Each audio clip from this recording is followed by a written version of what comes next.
Você foi treinado para ser burro. E eu vou provar isso abrindo essa torneira. O que estamos vivendo hoje é como um jogo de xadrez. Nós precisamos escolher um lado sem se omitir. Quem já está de um lado, olha para o outro lado e pensa: meu Deus, como tem tanta gente do outro lado se esse lado aqui é muito melhor. E eu também fiz essa análise. E isso não me surpreende, porque todos nós fomos treinados para ser burros. E não sou eu que estou dizendo isso, mas sim os números da educação brasileira, e é uma das poucas coisas que todos os políticos concordam. Eu não falo sobre ser burro somente em relação a saber ler, escrever ou fazer umas continhas de matemática. Claro que isso também, mas principalmente na questão de não ter aprendido a pensar. Nosso sistema de ensino ele é baseado em decora, faz a prova, esquece e pronto. E se não sabemos pensar, não sabemos muitas vezes formar a própria opinião. Então, se 100% das pessoas que estão no tabuleiro foram treinadas para serem burras, e que tem 50% de cada lado? Justamente porque fomos treinados para ser burros. Não aprendemos a pensar e não temos a capacidade de fundamentar a própria opinião. Então, uma das formas como escolhemos o nosso lado é, por exemplo, por influência dos amigos, dos familiares, de artistas, de famosos, de vizinhos. Então, dos dois lados temos homens, mulheres, pobres, ricos, tem de tudo dos dois lados, inclusive pessoas que desenvolveram a habilidade de pensar e são sim mais inteligentes do que as outras. E mais do que isso, também há um ponto em comum entre os dois lados. Por quê? Porque os dois lados querem liberdade, ninguém quer viver preso. Porém, aqui entra um diferencial. Um lado, além da liberdade, quer também a igualdade. Mas o lado que busca a igualdade, que igualdade que ele quer? Porque é impossível ter igualdade. E por que é impossível? Porque nós somos seres humanos e somos diferentes uns dos outros, simples assim.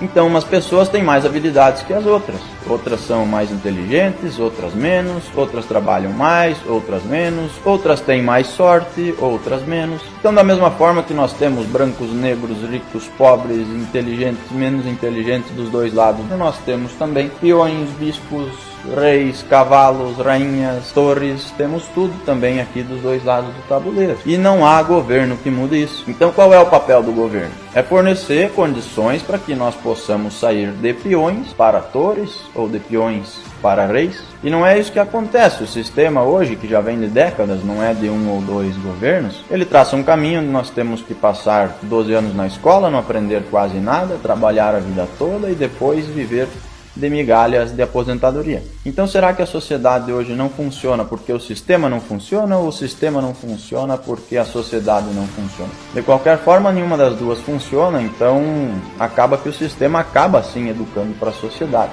Isso vale para a escola, para a faculdade, para a vida pessoal, para a vida profissional. E é por isso que as pessoas hoje chegam com 30, 40 anos, olham para trás, veem que não construíram nada e isso gera uma enorme frustração. Então é normal que em um tabuleiro existam peões, torres, reis e rainhas, e até é normal que existam mais peões do que reis. E todos os peões têm condições, mesmo que diferentes, de se tornarem reis.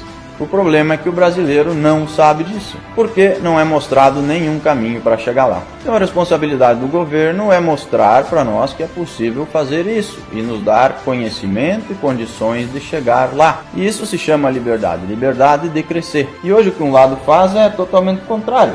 Ele abraça algumas causas, algumas minorias que realmente são problemas da sociedade, faz essas pessoas acreditarem que elas são vítimas, que elas são peões e que serão eternamente peões. E se elas não participarem desses movimentos, elas serão contra os seus aliados. Enquanto o outro lado está preocupado com a sua própria casinha e que ele tem liberdade para quem sabe se tornar um rei, mesmo que seja um rei dentro da sua própria casinha. Mas essa liberdade é tudo que ele precisa. Enquanto o outro lado está caminhando vendado rumo ao precipício. Que, repito, são problemas reais da sociedade, mas que não vão ser resolvidos dessa forma. E por que caminhando vendados? Simplesmente porque eles nunca experimentaram o outro lado, de focar na sua casinha e crescer ali. E estão defendendo uma solução que nem eles sabem, que é avançar, avançar, até transformar todos em peões, mesmo esses que já são peões, em peões para sempre, sem nunca ter a possibilidade de virar reis.